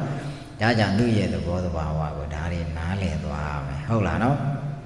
ဒါကြောင့်ဒါဒီကနေ့ဒါကပင်လေကတိပင်ရပါလေတော့ပန္တုကကလာများကြောင့်ဖျားရဲ့နောက်ပါလို့ဆိုရင်ဒါဗြဟ္မပြည်လို့ပါဠိတော်ထဲမှာတော့ဗြဟ္မပြည်ဒီလိုပဲသုံးလိုက်တယ်တက္ကရာဆရာတွေကပြန်ပြီးရှင်းပြတော့ဒီပါလို့ဆိုရင်ဒုဒ္ဒစီရီဟာဂတိကာရဗြဟ္မာမင်းဆိုတာအနာဂံဗြဟ္မာဖြစ်တဲ့အတွက်ကြောင့်ဒါသုဒ္ဓဝါဒဘုံမှာယူသွားတယ်ယူသွားတဲ့အတွက်ကြောင့်သူကလည်းပဲအကန္တိတံဘုံမှာရှိနေတဲ့အတွက်ကြောင့်ဒါသုဒ္ဓဝါဒအဝိယအတ္တပသုဒ္ဓတသုဒ္ဓတိအကန္တိတံလို့ဆိုအပ်တဲ့ဒုဒ္ဓဝါဒလို့ဆိုရင်သုဒ္ဓဝါဒ၅ဘုံထဲမှာအကန္တိတံဘုံမှာပါတော့စေတီအဖြစ်ဖြစ်ပါလို့ဒါတီတာကိုယ်ွယ်တယ်ဒါကပါဠိတော်ထဲမှာကဘေဘုံကိုယူသွားတယ်ဗြဟ္မဘုံကိုလည်းဒီလိုပဲပါတာဟုတ်လားနော်ဘယ်နေရာလဲလို့မပါဘူးဒါကအထက်ကရာဆရာကနေပြီးတော့ပုဂ္ဂိုလ်ကိုကြည့်ပြီးဒီပုဂ္ဂိုလ်ကအကန္တိတံဘုံမှာရှိတာဖြစ်တဲ့အတွက်ကြောင့်ဘေဘုံနဲ့တော့အကန္တိတံဘုံဒီဟာလို့ဆိုရင်ဒုပဗြဟ္မာအသင်းဝင်ထဲမှာပါတဲ့သုဒ္ဓဝါဒ၅ဘုံဟုတ်လားအမြင့်ဆုံးဘုံမှာတိတာကိုယ်ွယ်တယ်လို့ပါလိုက်တယ်ဒါကဟောတာဇိနလင်္ကာရကျန်မုံရေးဆရာတော်ဘုရားကြီးရေးသားတဲ့ကျန်တဲ့ပုံသဏ္ဍာန်အနေထားပဲကဒါကဒုဒ္ဒစေရီကိုခုနှစ်ယူဇနာအနေထားဖြင့်တင်ကြကိုးကွယ်ပြီးတော့ပါတော့ပူဇော်တယ်လို့ဒီလိုပါတယ်ပေါ့ဗျာဟုတ်လားနော်မနေ့ကဆူလာမတိဆိုရင်လည်းပဲအလောင်းတော်ဘဝရဲ့အနေထားကစံတော်ထည့်ပြီးတော့သွားတယ်ဘုရားဖြစ်တဲ့အနေရာရတော့ဒါကညှက်ရုပ်တော်ကသတိလင်္ကာရောက်သွားတော့ဆွေတော်နဲ့ဥယျာဉ်တော်ကအဲ့မှာပါလို့ဆိုရင်ဒါကဘုရားဖြစ်ပြီးမှရလာတဲ့ပုံသဏ္ဍာန်ကတော့ဆွေတော်နဲ့ဥယျာဉ်တော်ပေါ့ဗျာဟုတ်တယ်မလားနော်ဒီမှာလဲဒုဒ္ဒစီရီကလေးပဲပထမအဦးဆုံးဂတိကာရဗြဟ္မာမင်းကြီးကဒါကဒီကဘာကြီးဒီကာသပုံသဏ္ဍာန်တွေအားဖြင့်ကဒါကကြာဘူးကြီးအနေထားအားဖြင့်တော့ငါဝင်လာတယ်အဲ့ဒီထဲမှာပရိက္ခရာအစုံတွေရှိကြတယ်ဟုတ်လားနော်ဒါကိုထောက်ပြီးဗြဟ္မာကြီးတွေကဒီကဘာကြီးမှာတော့ပါတယ်တော့ဘုရားငါးစုပွင့်လိမ့်မယ်တော့နမိတ်ဖတ်တာကိုဗျဟုတ်လားနော်အဲ့ဒီအရာဝတ္ထုကိုဘာလို့ဆိုရင်နော်ကဘာပြက်တော့လည်းမပြက်သုံးနိုင်တဲ့စွမ်းအသက်တွေရှိတယ်ဗြဟ္မာကြီးတွေကအဲ့ဒီမှာပရိက္ခရာတွေယူပြီးတော့ဘာလို့တာတော့ဆိုရင်သိသိထားကြရဟုတ်လားနော်ဘုရားတစုပွင့်ပြီဆိုသွားကတ်တယ်ဘုရားတစုပွင့်ပြီဆိုဘာလို့တာသွားပြီးတော့ဒါမပွင့်ခင်ပေါ့ဗျာဟုတ်လားနော်တောထွက်ပြီဆိုလို့ရှိရင်ဒီအဝတ်သင်္ကန်းနဲ့ပါပြတာတော့တောထွက်ဖို့ဘုရားဖြစ်ဖို့အရေးအတွက်သင်္ကန်းပါလို့တာတော့သွားပြီးတော့ကတ်တယ်ပေါ့ဗျာဟုတ်လားနော်ကဘာဦးကအနေထားအပြင်ပေါ်လာတဲ့သင်္ကန်းပရိက္ခရာကိုသွားပြီးတော့ပါတော့ကတ်လူချတယ်ပေါ့ဟုတ်လားနော်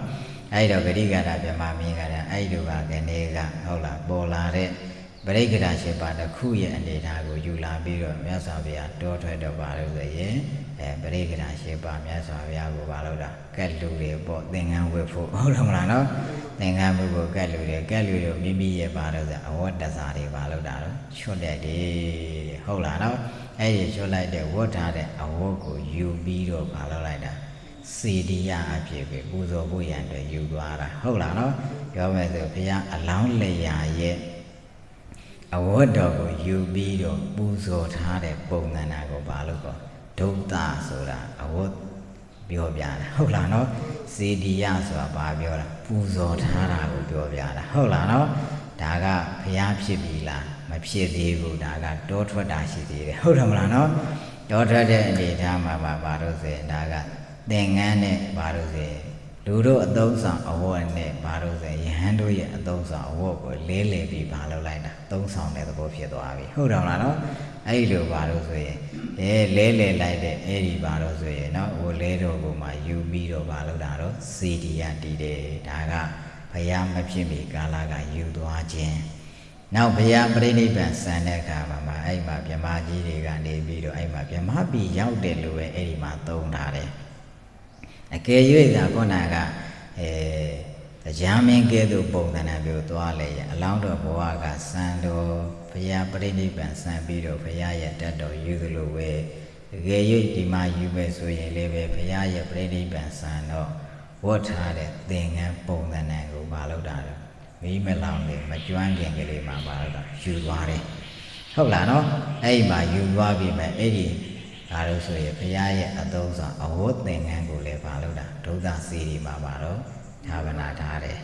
ဒါပေမဲ့သမိုင်းပုံသဏ္ဍာန်ကတော့ဒီဒုဒ္ဒစီဒီထဲမှာပဲလို့တော့မပါဘူးဟုတ်တယ်မလားနော်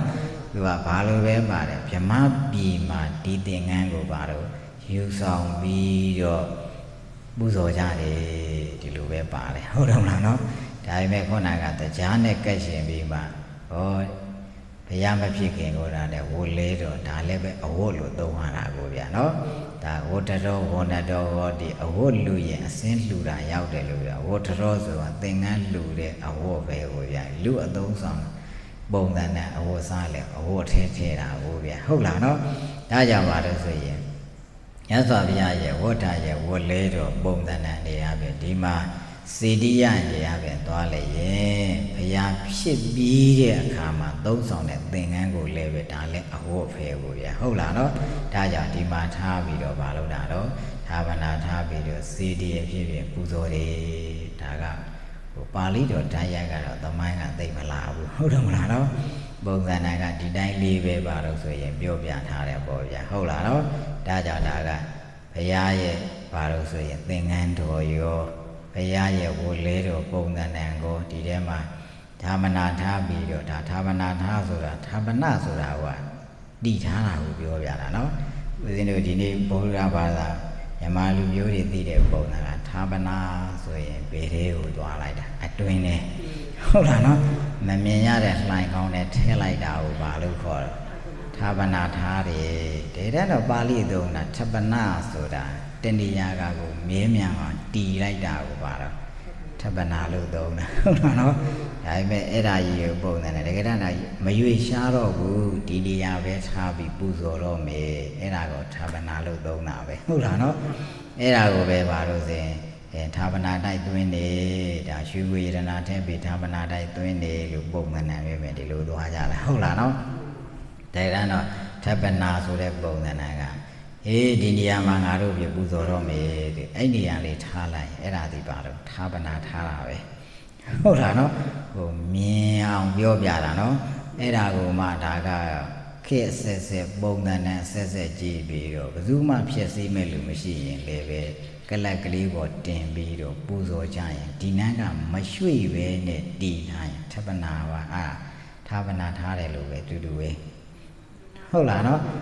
ဖြစ်စည်းတဲ့လူကပေါ်လာပြီဆိုရင်သိကြတယ်ဒါဟိုတိုက်ခန်းကလေးလှုပ်ပြီးတော့ထားလိမ့်မယ်ဟုတ်တယ်မလားနော်ဌာပနာကအဲ့လိုဖြစ်သွားတာဟုတ်လားနော်အဲ့ဒါကနေတဖြည်းဖြည်းနဲ့မြင်ရရင်ပို့ဆိုးတယ်ဆိုအလုံးပိတ်လိုက်တယ်ဟောမြန်မာနိုင်ငံကဘယ်ခေတ်ရောက်တော့အလုံးပိတ်တဲ့ခေတ်ရောက်သွားတာဟုတ်လားနော်တကယ်တမ်းကသူများပူဇော်တာရွှေနဲ့ပဲပူဇော်ငွေနဲ့ပဲပူဇော်မြင်နေရတဲ့ကြည်ညိုမှုနဲ့မမြင်ရတဲ့ကြည်ညိုမှုကတော်တော်ကွာတယ်ဟုတ်ဗျာမြင်ရပြီးကြည်ညိုရတာပို့ပြီးတော့ဟုတ်လားတရားတရားပို့အားကောင်းစေတယ်ဟုတ်လားနော်ဒါပေမဲ့အဲ့လိုမြင်တွေ့ရင်ယူခြင်းစိတ်ပေါက်မှာဖြစ်တာနဲ့ဟုတ်လားရွှေငွေရတနာဌပနာထားတယ်ဌာပနာတိုက်တဲ့သွင်းတယ်ဆိုတဲ့အနေဒါမမြင်အောင်ထားတော့တာဟုတ်လားနော်ဒါဦးဇင်းတို့ကဟိုသဘာဝလေးကိုမြင်စေချင်တာဟုတ်တယ်မလားနော်တကယ်တမ်းတော့ဖွင့်ထားတဲ့ပုံသဏ္ဍာန်ကနေဘာဖြစ်ကုန်ကြလဲ မမြင်အောင်ပိတ်ထားတဲ့အဆင့်ဖြစ်ကုန်ကြတာဟုတ်တယ်မလားနော်ဒါကြောင့်ဦးဇင်းတို့ကဖြစ်စည်းတဲ့နေရာဌာနမှာဖြစ်စည်းတဲ့နေရာဌာနမဟုတ်ဘူးလို့ဆိုလို့ရှိရင်အဲ့ဒီအဝတ်တို့သင်္ကန်းလို့သိကြမြင်ရသောပုံသဏ္ဍာန်နဲ့တနေရာမှာဘာလို့တော့ထားပြီးတော့ပူဇော်မှာပဲအဲ့ဒါလေးကိုပဲဘာလို့ခေါ်စေတီယံဒါတွေကိုထပနဒီနန်းမှာပဲခိုင်ရဲဆောင်ထားပြီးတော့စေတီယံပူဇော်ကြတာအဲ့ဒါကိုဌာပနာတိုင်းသွင်းနေလို့သုံးလိုက်တာပဲဟုတ်တယ်မလားနော်ဟိုအခြေခံကိုဦးဇင်းတို့ကနားလည်မှရပါလေအခြေခံနားလည်လိုက်မှဌာပနာတိုင်းသွင်းတယ်ဆိုတာအတွင်းထဲကြီးသွင်းရမှာလားဒီဟာလေးကမိကုံးကထုတ်เสียရှိတယ်ဟုတ်လားနော်အတွင်းထဲကြီးသွင်းရမယ်ပုံမှန်တာမဟုတ်ပါဘူးဖြစ်စည်းမဲ့လူမရှိရင်ဘာလို့ကမြင်တဲ့ပုံမှန်တာထားရမယ်ဟုတ်ပြီနော်ဖြစ်စည်းမဲ့လူမရှိရင်ဘယ်လိုသွားမြင်တဲ့ပုံမှန်တာသွားမယ်ဟုတ်လားနော်မြင်တဲ့ပုံစံသွားပြီးတော့ပူဇော်ပါဒါဆိုလို့ချင်းအစဉ်ပြေသွားပြီအဲ့ဒါဌာပနာထားတာပဲတင်တရားနဲ့တည်ထားတာပဲဟုတ်လားနော်ဘယ်မှမရွှေ့ဘဲနဲ့ဒီနေရာကမရွှေ့ဘဲနဲ့ထားတဲ့ပုံစံနာကိုဌာပနာတိုင်းဒီလိုသုံးတာဟုတ်လားနော်မရွှေ့ရဘူးဆိုတာဟိုနေရာရွှေ့လိုက်ဒီနေရာရွှေ့လိုက်ဆိုအဲ့ဒါဌာပနာထားတယ်လို့မခေါ်ဘူးဟုတ်လားနော်ဌာပနာဆိုတာတင်တရားထဲမှာပါလားတည်ထားတာမရွှေ့ဘူးအဲ့ဒီဟာနေဟုတ်လားနော်အဲ့လိုအသုံးပြုပြီးတော့ပူဇော်ကြတာပုံမှန်တာကိုပြောတာဒါကိုပဲဟုတ်လားဘုရားရဲ့ဝိလွဲတော်ကိုဌာပနာထားတယ်ဘုရားရဲ့သင်္ကန်းတော်ကိုဌာပနာထားတယ်ဘုရားရဲ့ဆွေတော်ကိုဌာပနာတိုင်းသွင်းတယ်ဒီလိုသုံးကြတာဟုတ်လားနော်သူ့ရဲ့သဘောတဘာဝကိုနားလည်အောင်ပြောပြတာပါဟုတ်လားနော်ဒါမှသူကကြံတဲ့ပုံမှန်တာကခြေကားပြီးဘလို့အလိုလုပ်သွားသလဲလူမြင်ရတော့မှာဟုတ်တယ်မလားနော်ဒါကြောင့်တရားတွေဦးဇင်းတို့ကိုယ့်ရဲ့ဒီယံဌာနမှာဇီတိတည်တယ်ဆိုရင်အတွင်းထဲမှာဘုရားရုပ်ပွားတော်ထားမယ်ဒါမှမဟုတ်ဘုရားရုပ်ပွားတော်ဒီတိုင်းတိတ်ပြီးတော့မိမိအဆောင်လေးလုပ်ပြီးထားတယ်ဒါရဲ့ပုံသဏ္ဍာန်တိုင်းသွားတာပဲဟုတ်လားနော်တန်ဖိုးကြီးလို့မမြင်အောင်ထားရင်လည်းတစ်မျိုးမြင်အောင်ထားရင်လည်းတစ်မျိုးပဲဟုတ်တယ်မလားနော်ဒေသနာဥစဉ်တို့ကမြင်တာဌာပနာတိုင်းဆိုတဲ့ပုံသဏ္ဍာန်မှာအဲ့လိုမြင်လောက်တဲ့ပုံသဏ္ဍာန်တည်ထားတယ်မရွှေသောအနေအချင်းတည်ထားတာကိုဌာပနာတိုင်းကျန်တာကလုံးမိမိတို့နေရာဌာနအားလျော်စွာအတွင်းသွင်းရင်လည်းသွင်းသိလျင်သွင်းပေါ့ဗျာဟုတ်တော့မလားနော်ပိတ်သိလျင်ပဲပါတော့တာပိတ်ရမှာပေါ့ဗျာအဲ့ဒါကကိုယ်နေရာကိုယ်ဌာနစောင့်ရှောက်တဲ့ပုံဒါကြောင့်မူရင်းလည်းသိရမယ်နောက်ဆက်လာတဲ့ဟာကိုလည်းဦးဇင်းတို့ကနားလည်ရမှာဟုတ်တယ်မလားနော်အဲ့ဒါနားလည်မှာသဘာဝကြီးကိုဦးဇင်းတို့ကနားလည်မှာဟုတ်လားနော်အဲ့လိုမှမို့ရင်ဘယ်မင်းကဘယ်လိုဘယ်မင်းကမလို့ဆိုလိုက်ကြည့်လိုက်တော့အာနာဇက်နဲ့သွားတဲ့ပုံသဏ္ဍာန်မျိုးကြီးဖြစ်နေတဲ့ကဦးဇင်းတို့ကကြည်ညိုလို့ပူဇော်တာကြီးကပျောက်ပျောက်သွားတယ်မှန်ပါတဘာဝကိုနားလည်လိုက်မှဒါကဘာကြောင့်ဘလို့ဖြစ်သွားတာတဘာဝကိုနားလည်ရမှာဟုတ်တယ်မလားနော်အဲ့လိုမဟုတ်တော့ရင်ဘယ်မင်းလက်တွေကဘလို့အာနာနဲ့ဘယ်မင်းလက်တွေကဘလို့အာနာနဲ့ဘလို့လှုပ်လိုက်တယ်ဆိုတော့ကိုဖျားကတကယ်ကိုဘာလို့ဆိုရင်ဟိုအနေအထားကဟုတ်လားဟိုတားကြီးကိုစိုးသွမ်းလို့ပိတ်ထားသလိုမျိုးပြန်ဖြစ်သွားဟုတ်တယ်မလားနော်ဒါတန်းတော့အဲ့လိုမဟုတ်ဘူးဟုတ်လားနော်သဘာဝလေးတွေထားနိုင်ထားပြီးတော့အဲ့လိုပူဇော်ကြဒီလိုပြောရမှာဟုတ်လားနော်ဒါကဥဒ္ဒဇီရီတွေပထိုးတွေတည်ကြပြီးပြုကြပြီးဆိုရင်သဘာဝတွေနားလည်တတ်အောင်ပြောပြတာဟုတ်လားနော်ယေရှုကသဘာဝတွေလွန်ပြီးတော့ပါတော့သွားကြတာဟာဘလူးရုပ်တွေဒါတွေဘာလို့ဆိုရင်ထူလို့တယ်ဘုရားဘလူးကဘာတော့တကယ်တမ်းတော့ဘာလို့ဆိုရင်ဟိုတရားတွေစောင့်ရှောက်တဲ့ပုံသဏ္ဍာန်တွေအပြင်တွေးကြဆိုကြတဲ့အခါမှာတကယ်တမ်းတော့အဲ့ဘာလို့ဆိုဘလူးယုတ်ကဘာလို့တောင်ထားကြတာပဲဟုတ်တယ်မလားနော်ထားရင်နောက်ဆိုဘာမှမသိဘူးဖျားတယ်ရင်ဘာထုလို့ဘလူးယုတ်ထုဘာမှတော့မသိသူမြန်ထုခိုင်းလို့ထုချရည်ဟုတ်တယ်မလားနော်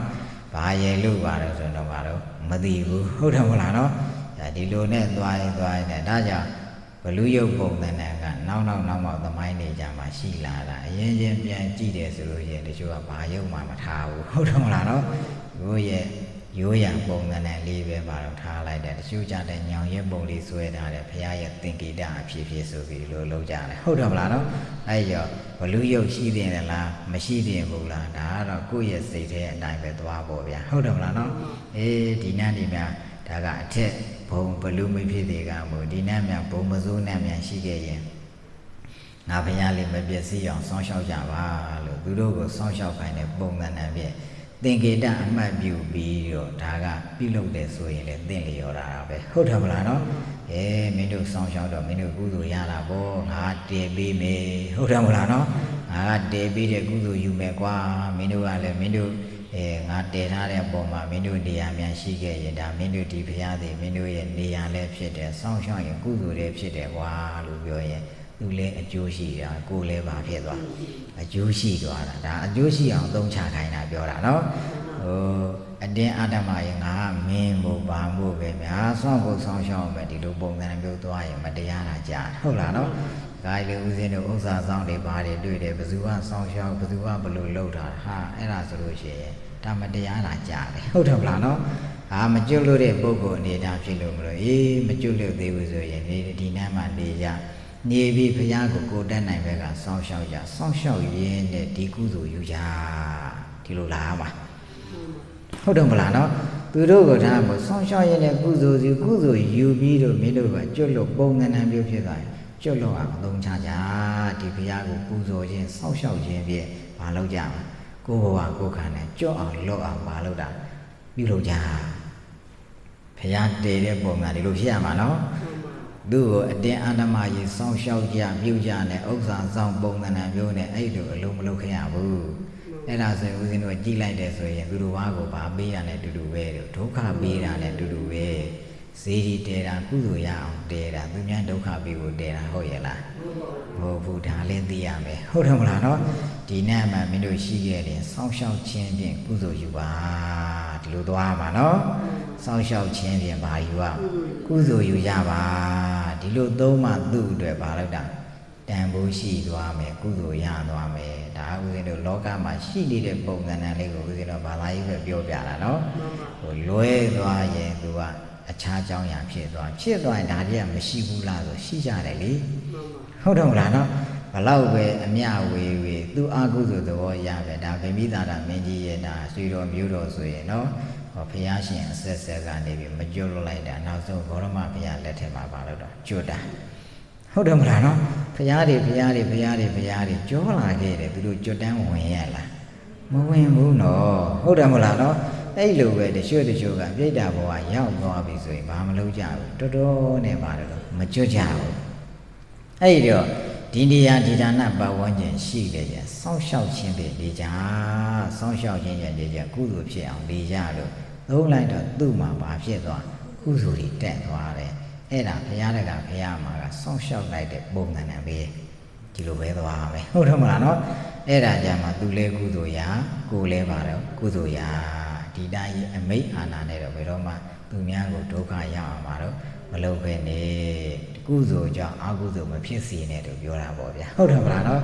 ဒါကြောင့်ဥစ္စာဆောင်ပုံသဏ္ဍာန်တွေရမယ်ဒီလိုလည်းပဲနားလည်ရမယ်ဟုတ်တယ်မလားနော်အဲ့လိုသဘောမျိုးနဲ့ပဲကိုစီဒီဘုရားတည်ခြင်းအဲ့လိုနဲ့ပဲသုံးပါဒါဆိုရင်ဦးဇင်းတို့ကဘာသာရေးပုံသဏ္ဍာန်နဲ့လွဲချော်သွားတဲ့ပုံသဏ္ဍာန်ရှိနိုင်မှာမရှိနိုင်တော့ဘူးဒါကသဘာဝကိုသဘာဝတိုင်းလက်ခံနေ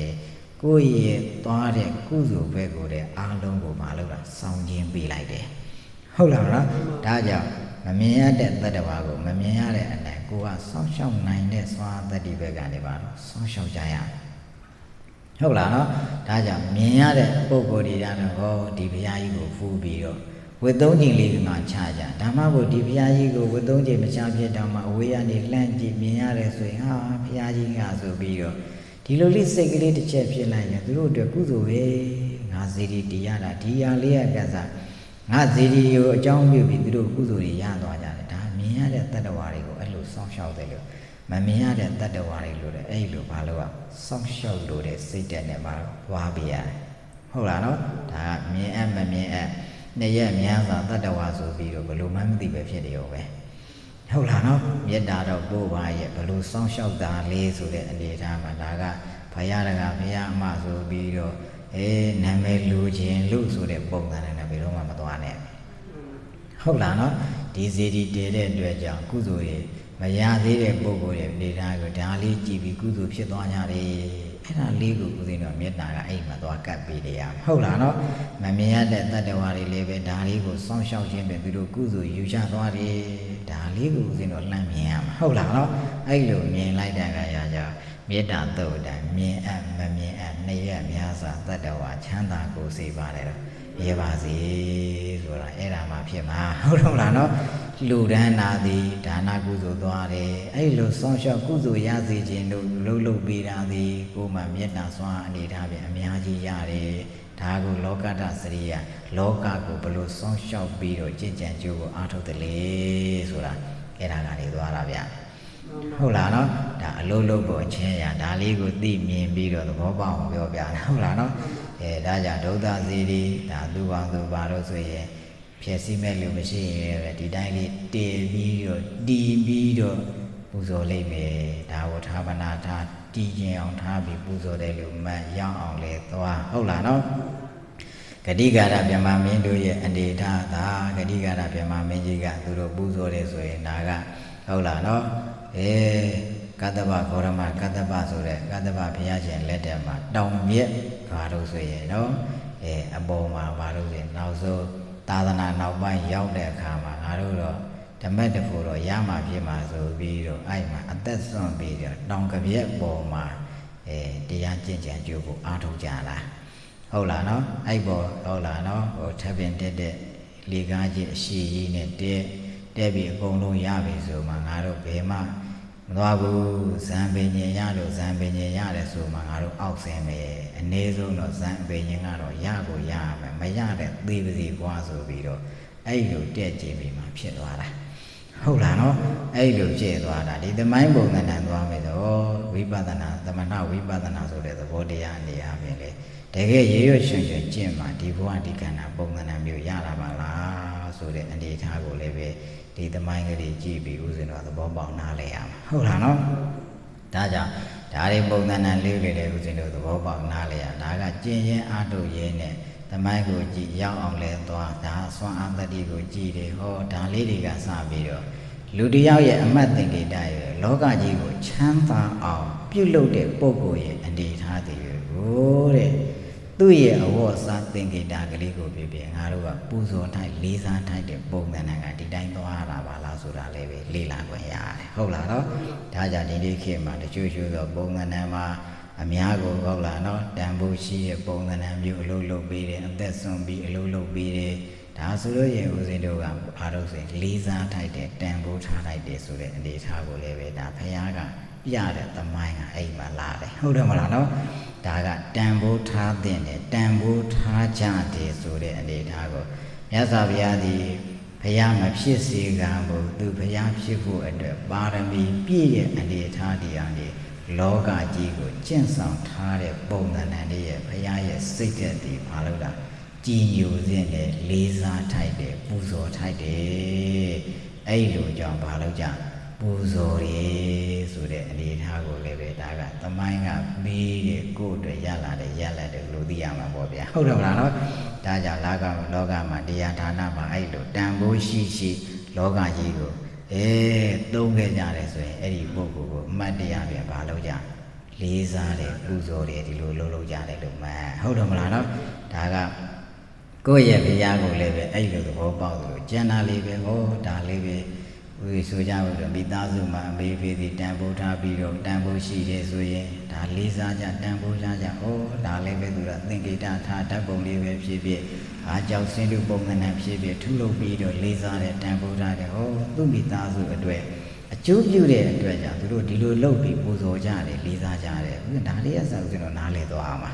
ဟုတ်လားနော်တကယ်အမြင့်ဘုရားရဲ့ပုံသဏ္ဍာန်မျိုးနားလည်ရင်ကျန်တဲ့အောက်ခြေပုံသဏ္ဍာန်ကိုလည်းပဲဒါကိုကြည့်ပြီးပါဖြစ်သွားနားလည်သွားမယ်ဒါကတရားကျင့်ရင်ဒါတွေသိသွားမှာဟုတ်လားနော်ဘုရားတော်တရားတိုင်းနဲ့တရားအားထုတ်တယ်တရားသိတယ်လို့သာပြောနေတာတဘာဝနဲ့ရောက်တဲ့အခါကျတော့အဲ့တရားအသိဆိုတာတဘာဝအသိကိုပြောတာနော်ဓမ္မဆိုတာအဓိပ္ပာယ်ပေါ်လိုက်တာတဘာဝဓာရီတိတိဓမ္မလို့သုံးတာဓမ္မဆိုတာတဘာဝအတိုင်းကိုဓာရီတိစောင့်ကျင်းပေးတာကိုပဲဘာလို့သုံးလဲဓမ္မလို့သုံးတာအဲ့ဒါတဘာဝအတိုင်းအလုံးဆောင်ခြင်းကိုပြောပြတာတရားကဟုတ်တယ်မလားနော်ဒါကြောင့်အစစ်မြင့်ရဲ့သဘောတရားကိုနားလည်သွားရင်အခြေခံမှာဒီလိုကစပြီးတော့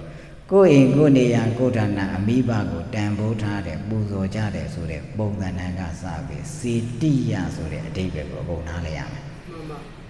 သူ့နေရာနဲ့သူသွားကြတာပဲဟုတ်တယ်မလားနော်ဒါကဘာလို့ဆိုမြတ်စွာဘုရားကိုဘာလို့အစင်းမြင့်ပုံသဏ္ဍာန်သွားသလဲသူကစัจ java လာတစ်ခုကိုပဲတန်ဖိုးထားတာမဟုတ်စัจ java လာအနန္တလူနဲ့ပြမှာတတ္တဝါအလုံးတို့ရဲ့အပေါ်မှာဘာလို့တာစိတ်ကြက်ကချမ်းသာစေလိုတဲ့စိတ်တက်ဆိုတော့ဘယ်သူကပုံမြင့်တာဘုရားရဲ့စိတ်တက်ကပုံမြင့်တာကျန်တဲ့ပုံသဏ္ဍာန်ကမိသားစုအပေါ်မှာအကျိုးကျေးဇူးများလိမ့်မယ်ဆွေမျိုးသားချင်းပေါ်မှာအကျိုးကျေးဇူးများလိမ့်မှာအုပ်စုတအုပ်စုပေါ်မှာအကျိုးကျေးဇူးများလိမ့်မယ်ဒီလိုတွေရှိကြလိမ့်မယ်ဟုတ်တယ်မလားနော်ဒါကမြင့်တယ်ဆိုတဲ့အနေအထားမှာစိတ်ဓာတ်ပိုင်းဆိုင်ရာနဲ့အလုံးလုံးပုံချင်းရာကိုဘာလို့တာနားလေသွားမယ်လို့ဒါစေတိယဆိုတဲ့ပုံစံနဲ့မှာဘယ်သူကဘယ်စေကြီးပုံစံနဲ့စေတိယလို့အသုံးလို့တူချင်းတူပဲသေးဥစဉ်တော့အဲ့ဒါကိုလိုက်ပြီးတော့အငြင်းမပွားနဲ့သူလည်းပူဇော်မှာပဲစေတိယလို့သုံးရင်သုံးပြီသေးဥစဉ်တော့အဲ့ဒီစေတိယရဲ့အဓိပ္ပာယ်ဒါကြောင့်ဥစဉ်ရှင်းအောင်ပြောခဲ့တာဟုတ်တော့လားနော်သူ့နေရာနဲ့သူ့အောင်သူပူဇော်လိမ့်မယ်စေတိယသုံးလိမ့်မယ်သုံးပါစေညာဥစဉ်တော့အိဗယ်နားလည်သွားရင်အဲ့လောက်ဒီအပြည့်မမြင်တော့ဘူးဗုဒ္ဓသုံးပါစေသူတွေလည်းဗုဒ္ဓလို့သုံးပါပဲကိုယ်လည်းဗုဒ္ဓသုံးပါပဲသုံးပါစေအဲ့ဒါကြီးအပြည့်မမြင်နဲ့ဟုတ်တယ်လားနော်ဗုဒ္ဓလို့သုံးပါတို့ဆိုတော့ငါတို့ဗုဒ္ဓကဘယ်အကြည့်သိတော့ဗုဒ္ဓလေဒါကိုပြန်ခွဲရမယ်သရုပ်ပြန်ခွဲရမှာဗုဒ္ဓကတော့သုံးပါပဲသူလည်းဘုရားလို့သုံးပါလေကိုယ်လည်းပါတော့ဘုရားလို့သုံးပါပဲကာဒီဦးဇင်းတို့တငယ်ချင်းတစ်ပါးအရိယဘောသားဦးဇင်းတို့ကအရိယလို့သူခေါ်တာဟုတ်လားနော်ငါတို့ထဲစာကြောင်ဘုန်းကြီးတွေတည်းကတော့ကွာအရိယာဖြစ်တာဆိုဒီကိုယ်တော်တစ်ပါးပဲရှိတယ်ဘာဘူးလို့သူ့ဘွဲ့ကအရိယာဆိုမှဟုတ်လားနော်ဒေတဲ့တော့အရိယာဆိုမှတော့အရိယာပဲလေဟုတ်တယ်မလားနော်မြန်မာပြန်လိုက်တော့ပါတယ်တော့အရိယာပဲလေဟုတ်တယ်မလားနော်ဆိုတဲ့အိဗယ်ကနာမည်သုံးတော့ပါတော့သုံးကျင်ပါလေတော့သုံးပါပဲဟုတ်တယ်မလားနော်သူ့ရဲ့ဘာလို့ဆိုအဓိပ္ပာယ်နဲ့ကိုက်ညီတဲ့ပုံစံနဲ့အရိယာဖြစ်အောင်တော့ဘာလို့တာကြိုးစားရမှာပဲဗုဒ္ဓဆိုတဲ့အသုံးလုံးလားသုံးပါပဲဟုတ်လားနော်နေရာဌာနတိုင်းမှာသုံးရလိမ့်မယ်ဦးဇင်းတို့ဒါအပြစ်မမြင်အောင်ရံမှုပြအောင်ပြောပြတာနော်သုံးလိမ့်မယ်သူ့ကောင်သူဘလို့သုံးဒါပေမဲ့ဘာလို့ဆိုရင်သူ့ရဲ့ပုဂ္ဂလပညာနဲ့အနေခံနဲ့ပြန်ပြီးချင်းကပ်လိုက်လေရဲ့ဖယားဗုဒ္ဓဆိုတာဘယ်လောက်ဒီအစင်းမြင့်လေရဲ့အဲ့ဒီဗုဒ္ဓဆိုတဲ့အသုံးလုံးကဘလောက်အရေးသွေးမြင့်သွားတယ်လေဒါဟုတ်ပဲလိုက်လေ့လာမှာပြောမယ်ဆိုစိတ်တက်ပိုင်းဆိုင်ရာကိုဘာလို့ပါလေ့လာရမှာဟုတ်လားနော်ဘာကတပ်ပြညုတာဉာဏ်တော်ဆိုတော့တပ်ပြညုတာဉာဏ်ပြန်တန်းသောစိတ်တက်ဘာလို့တာကိန်းသွားတယ်ဟုတ်လားနော်ကြံတဲ့ပုဂ္ဂိုလ်ကလည်းသူစိတ်တက်လေးလေကိန်းနာလေသူကလည်းသူရှိလိမ့်မယ်ဒါမြင့်မမြင့်ဆိုတာစိတ်တက်ပိုင်းဆိုင်ရာနဲ့ဘာလို့တာပြန်လေ့လာရမှာအသုံးအနှုန်းကြီးကိုလိုက်ပြီးမကြည့်နဲ့အသုံးအနှုန်းကြီးလိုက်ကြည့်ရင်ဘယ်တော့မှမဆုံးတော့ဘူးဟုတ်လားနော်ဒါဦးဇင်းတို့ဘယ်ရောက်သွားသီရိလင်္ကာနိုင်ငံပုံသဏ္ဍာန်မျိုးမှာသူတို့သုံးနေတဲ့အသုံးလုံးသွားကြည့်တယ်ဦးဇင်းတို့အဲ့ဒါလုံးဝကိုသဘောပေါက်သွားတာဟုတ်လားနော်သီရိလင်္ကာနိုင်ငံမှာဆိုဘွဲ့တွေအသီးသီးဒါလူနာမည်ပြောရင်ဆိုရင်ဒါကမဟိန္ဒဘာလို့ဆိုရင်မင်းဒါခုသမတဆိုရင်မဟိန္ဒသမတလို့ဒါပြီးခဲ့တဲ့သမတတစ်ဆင့်တော့ဒီလိုပြောပါဒါမဟိန္ဒလို့သုံးတာပဲဟုတ်တော့မလားနော်မေနဆိုရင်ဦးဇင်းတို့မြန်မာနိုင်ငံဆိုမသုံးရဲ့ဟာယန္တာမထေရရဲ့နာမည်ကြီးဟုတ်ဘူးသူတို့ကနာမည်ကိုသုံးတာပဲဟုတ်လားမလားတရင်ကရတဲ့မေရင်ကရတဲ့ဟာဘုရားနာမည်တွေကြီးပဲဟုတ်တယ်မလားနော်ဘာဖြစ်တယ်သုံးတယ်ဟုတ်လားအဲ့အသုံးရဲ့ပုံစံနဲ့ရဲ့အနေထားကသူ့ဘောင်သူနာမည်အဖြစ်သုံးတာလေဟုတ်တယ်မလားနော်ဗုဒ္ဓလို့လည်းပဲပါတော့တယ်သုံးတာပဲဟုတ်လားနော်ဘလောက်ပဲသုံးတို့ဒါဦးဇင်းတို့စာပေတဲ့ပုံစံနဲ့တွေ့ပြီးရမယ်ဟုတ်လားနော်ရှင်မောကလံမထေရတို့ရှင်သာတိဗုဒ္ဓရာပြေတို့သင်္ညိုဆိုလို့ရင်ဘယ်မထေရတို့အနုရုဒ္ဓမထေရအဲ့ဒါအနုရုဒ္ဓမထေရဆိုတာဟိုယန္တာဖြစ်ခဲ့တဲ့အနုရုဒ္ဓမထေရမဟုတ်ဘူးနောက်ပိုင်းမှာပေါ်လာတဲ့ပါတော့အနုရုဒ္ဓဟုတ်တယ်မလားနော်နာမည်ဆိုတာဘာလို့တာသုံးပါပဲဟုတ်လားနော်ဗုဒ္ဓဆိုတဲ့စကားလုံးလဲဘာလို့တာသုံးပါပဲဒါဦးဇင်းတို့ကတရားအားထုတ်ပြီးတရားလမ်းကြောင်းမသိမှဆိုလို့ပြောပြတာဟုတ်လားနော်အစင်းမြင့်တဲ့ပုံသဏ္ဍာန်မျိုးတော့လေ့လာတဲ့ဓမ္မဆိုတာတဘာဝဆိုတာဘာကြီးလဲဆိုတာကိုဦးဇင်းတို့ကဟောဒါကပြဉ္ညာအသုံးဆိုတော့သုံးပါပဲအဲ့ဒါကြီးအပြည့်မြင်စရာမလိုဘူးအဲ့ဒီပြဉ္ညာကိုပရမတ်ဆိုင်အောင်ကသူ့ရဲ့စိတ်ဓာတ်ပေါ်မှာပါတော့ဘူတည်သွားတယ်ဟုတ်တယ်မလားနော် ပြည့်ညက်ဒါကြောင့်ပုဂ္ဂလပြည့်ညက်ဆိုတဲ့ပုံစံနဲ့မြတ်စွာဘုရားသုံးညလိမ့်မယ်သူ့ဘောင်သူသုံးလိမ့်မယ်တို့ဆိုနောက်ကဗုဒ္ဓနဲ့အရေးချင်းနဲ့ကိုင့်ကြည်သောစိတ်တက်ဒီလိုရှိရင်တပ်ပင်ယူတံဒီလိုရှိရင်ယဟန္တာဒီလိုရှိရင်အနာဂံဒီလိုစိတ်တက်ရှိရင်သက္ကာရကံဒီလိုစိတ်တက်ရှိရင်သောတာပန်လို့ပုဂ္ဂလပြည့်ညက်နဲ့ပရမတ်တွဲခေါ်တာလားဟုတ်လားနော်ဒီပြည့်ညက်တွေသုံးလိုက်ပြီဒါဦးဇင်းတို့တာမန်ဒီကနေ့ကလေးစားမွေးတယ်မွေသူသောတာပန်လို့မဲ့ပေးလိုက်အပြည့်ရှိသလားရှိဘူးနာမည်ပေးထားတာပရမတ်နဲ့ကြိုက်လို့သူ့ကိုကြိုက်ညီတဲ့ပုံတော်ပုံနော်နာမည်လူပြောခြင်းတို့ကိုသောတာပန်လို့ပေးထားတာဘာဖြစ်တော့ဘာဖြစ်ဘူးဒါဦးဇင်းတို့ကတကယ်ပေးကြပြီဆိုရင်အမြင်မဆောင်ဖို့ပြောပြတာဟုတ်လားနော်တရားတော့အားထုတ်ပြီးတော့ဓမ္မတရားတော့အားထုတ်တယ်ဆိုတော့သဘာဝနားလည်အောင်လေ့လာတယ်လို့ပြောတာပေါ့ဗျာဟုတ်လားနော်သဘာဝကိုနားလည်အောင်သုံးတယ်လေပြောသေးတယ်အဲ့ဒီသဘာဝကြီးကိုပဲပါတော့နားမလည်ရသေးဘူးဆိုရင်ဦးဇင်းတို့ကတရားသဘောပါတယ်တော့နားမလည်သေးဘူးလို့ဒီလိုသိရမယ်ဒါဦးဇင်းတို့ကတရားတိုင်းတရားအားထုတ်ရင်ဘုသူဒ္ဓပေါ့ဗျာဟုတ်တယ်မလားနော်ဒါကလည်းပဲခုလောလောဆယ်ရှိနေတဲ့ပုံစံလေးမှာဘာသာရေးပြဿနာတက်ကြပြီတော့ဘာလို့အသက်အတန်နောက်ဆုံးစစ်ပွဲကြီးဖြစ်တဲ့တိုင်အောင်ဒီဘာကြောင့်ဘာသာရေးပြဿနာတက်သွားတယ်မဟုတ်ဘူးဘာသာရေးကိုမဟုတ်တော့ဘူးဘာသာရေးစစ်မဟုတ်ကြတော့ဘူးဘာသာရေးစစ်မဟုတ်ကြတော့တဲ့အတွက်ကြောင့်ဘယ်ထီအောင်ဖြစ်သွားစစ်ပွဲထီအောင်ဖြစ်သွားတော့ဘာသာရေးမှာစစ်ပွဲဆိုတာမရှိဘူးဟုတ်တော့လားနော်ဘာသာရေးဆိုတာဘာလို့စစ်ပွဲဆိုတာမရှိဘူးဟုတ်လားနော်ဘာသာရေးလေးလာဘာသာရေးဆိုတာစိတ်တက်ပိုင်းကိုစီကိုဘာလို့တာငြိမ်းချမ်းအောင်ဆောင်ခြင်းပေးတာကိုပဲဘာလို့ခေါ်ဘာသာရေးခေါ်တာနောက်တစ်ချိန်မှာအဲ့ဒီရုပ်ပတ်ပုံစံနဲ့အဲ့ဒီအဓိပ္ပာယ်ပုံစံနဲ့နားမလည်ကြတော့ဘူးဆိုရင်ဘာသာရေးကောင်းစဉ်တက်ပြီးစစ်ပွဲကြီးဖြစ်ကြဦးမယ်သိကြတယ်နော်ဟုတ်တော့နော်ဘာသာရေးကောင်းစဉ်တက်ပြီးဘာဖြစ်ကြအောင်မှာစစ်ပွဲပုံစံနဲ့ဖြစ်ကြဦးမယ်ဟုတ်လားနော်မိုင်းတိုက်လို့မရတော့ဘူးနောက်ဆုံးပွဲတော့မယ်ဆိုရင်ဘာသာရေးဆိုရင်အနေထားမှာဖယားပဲဒီမှမသိကိုလှုပ်ချင်တာကိုလှုပ်ကြပဲလေဒေရန်တော့ဖယားကိုရှိတန်းတင်တာဟုတ်ရဲ့လားမဟုတ်ဘူးဒေရန်တော့ကိုယ်စိတ်ကိုရှိတန်းတင်ပြီးလှုပ်ကြတာဒါကိုပဲခေါင်းစဉ်တက်တော့ဘယ်နဲ့သွားဖယားကိုပဲခေါင်းစဉ်တက်ပြီးသွားတာဟုတ်လားနော်ဒါကြောင့်ဒါပါလဲပြည့်ညက်ပရမတ်ပါတော့မကွဲဘူးမကွဲရင်အဲ့ဒါကိုပြည့်ညက်ကြီးကိုပရမတ်အနေနဲ့ပဲသုံးပြီးလောကကြီးကိုပြောင်းဆံအလုပ်လုပ်တတ်တယ်ဒါကြောင့်ပုဂ္ဂလပြည့်ညက်နားလည်အောင်လုပ်ဒီနေ့တစ်ချိန်မှာအဲ့မှာပရမတ်နဲ့ပြည့်ညက်မတွဲပဲနဲ့ပြည့်ညက်ကြီးကိုပဲငါတို့တကယ်ဒီဘာသာဝင်စစ်တွေဖြစ်နေကြပြီရဲ့လို့ပြည့်ညက်ကိုပဲပရမတ်သဘောနဲ့ပဲလိမ့်လေပြီးတော့ဘာသာရေးကိုဘာလို့တာအလုပ်လုပ်ကြလိမ့်မယ်ဟုတ်လားနော်ဒါကြောင့်မြတ်စွာဘုရားဟိုအဘိဓမ္မာ9ကျမ်းနဲ့ဘာထည့်တာပုဂ္ဂလပညာဒေသနာဆိုတော့ဘာလို့ထည့်တာဘာကိုနားလေစေချင်တာပညာအောက်မှာဘာတွေရှိပရမတ်တွေရှိတယ်အဲ့ဒါလေ့လာမှာကျတော့ဟုတ်လားနော်ပညာရဲ့အောက်မှာဘာရှိတယ်ပရမတ်တွေရှိတယ်တကယ်စိတ်ဓာတ်တွေရှိတယ်အဲ့ဒီစိတ်ဓာတ်ဂိမ်းမှာတကယ်အဲ့ဒီပညာကအမှန်လို့သုံးတာဟုတ်လားနော်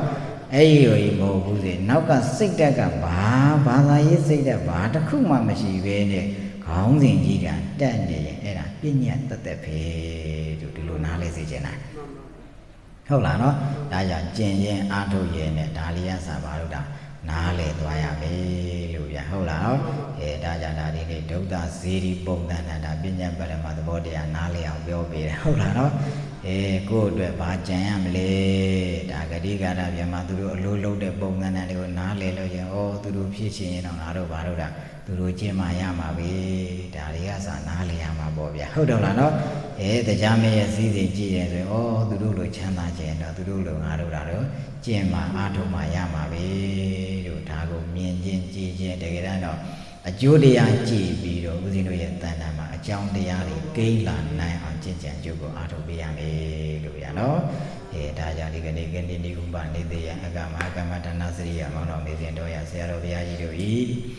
မြတ်ဗုဒ္ဓဟောကြားတော်မူသောအာနာပါနကမ္မဋ္ဌာန်းဒေသနာတော်များကိုချင်းကပ်သောနိနာဥပနေသေးရတိုင်းအလင်းရှိသောပုဂ္ဂိုလ်များသည်အလင်းစွမ်းအားမိမိတို့စိတ်ညွတ်စွမ်းအားသတ္တိရှိတဲ့ပုဂ္ဂိုလ်များသည်စိတ်ညွတ်သောအနေအားဖြင့်ဒီကနေ့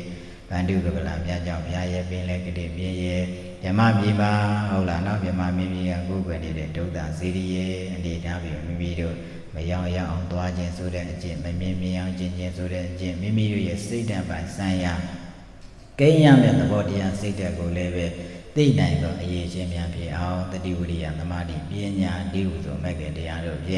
Change and you go out to 9 jams, they go out the day.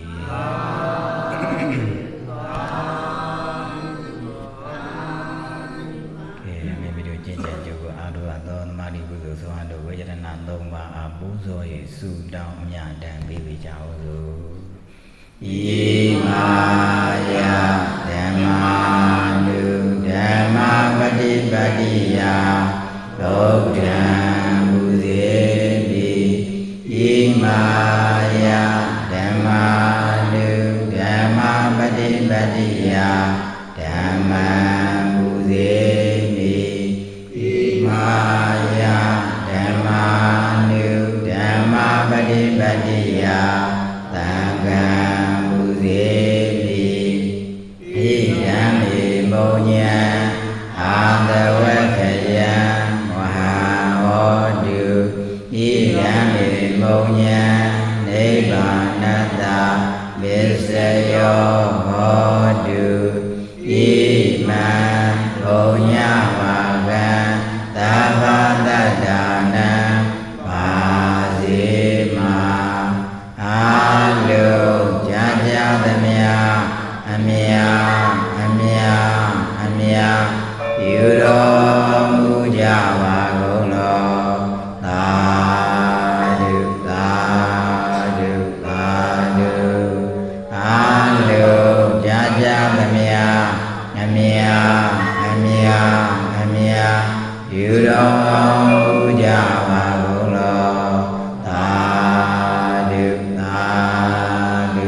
You don't move